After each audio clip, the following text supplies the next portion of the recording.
Mas eu vou trazer ainda um olhar em cima do petróleo. O que está por trás dessa transação do petróleo entre americanos e venezuelanos? O Américo Martins vem em instantes conversar com a gente sobre isso, para que nós possamos compreender o olhar sobre essa produção, essa venda e a detenção do poder da Venezuela. Américo, você viu que a gente expôs aqui o declínio, né? Primeiro, o tamanho do poder da Venezuela, que a gente já vem citando, e o declínio nessa capacidade de você conseguir produzir barris de petróleo por dia. Isso embasa um pouco da atitude, que é captura ou sequestro, de Nicolás Maduro. Bem-vindo, Américo.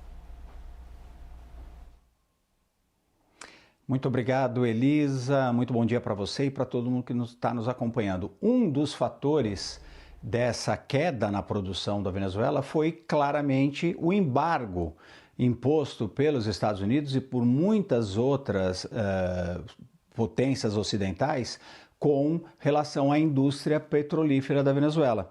Então a Venezuela não teve mais capacidade de investir na sua própria produção de petróleo porque teve as suas vendas muito limitadas, visto que os Estados Unidos, que chegaram a ser o principal comprador do petróleo da Venezuela há muitos anos, acabaram não só não comprando mais esse petróleo, como impondo muitas sanções.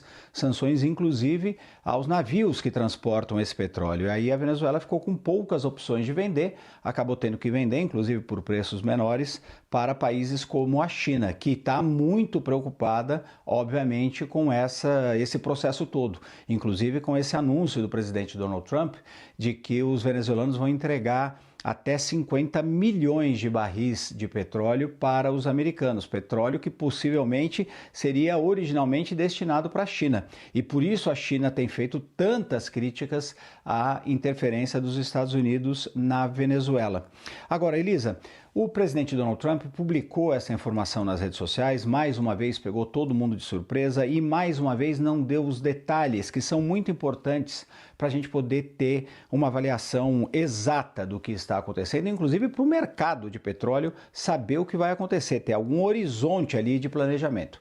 Ele disse simplesmente que a Venezuela ia entregar entre 30 e 50 milhões de barris de petróleo para os Estados Unidos, que esse petróleo ia ser vendido pelos americanos e que o dinheiro ia reverter tanto para os Estados Unidos como para a Venezuela. Mas ele não explica alguns pontos-chave. Por exemplo, a Venezuela vai ganhar alguma coisa por esse petróleo?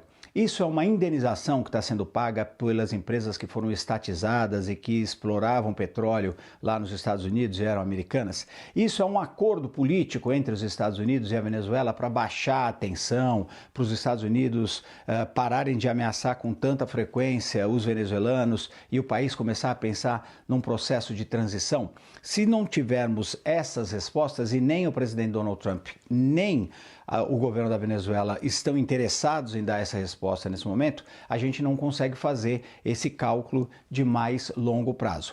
É evidente que se a Venezuela de fato entregar esses 50 milhões de barris de petróleo, em primeiro lugar ela vai estar pela primeira vez cedendo concretamente às demandas dos Estados Unidos. Isso pode ser positivo, no sentido de baixar as tensões e permitir ali um diálogo melhor entre os dois lados. Por outro lado, esses 50 milhões de petróleos iriam para algum lugar. Parte desse petróleo, segundo as informações que a CNN apurou, já estão inclusive embarcados, ou seja, já estavam em petroleiros. Qual era o destino desse petróleo? Era a China, e por isso a China vai reclamar ainda mais? Então nós temos muitas dúvidas.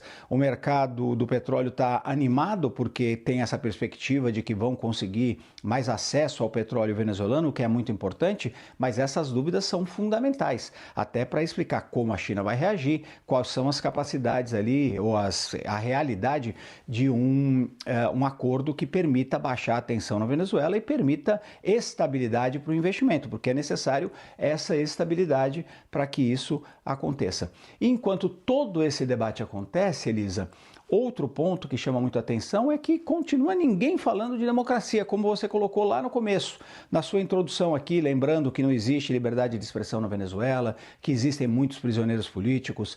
A oposição, a Maria Corina Machado, tem denunciado que o regime da Venezuela está ainda mais, assediando ainda mais os oposicionistas agora, prenderam vários jornalistas. Então, o foco está completamente na questão do petróleo e não existe nenhuma conversa sobre uma transição democrática que é fundamental para a Venezuela. Estamos falando muito de recursos, comércio, dinheiro e petróleo e muito pouco de direitos humanos, liberdade, democracia, eleições na Venezuela, Elisa.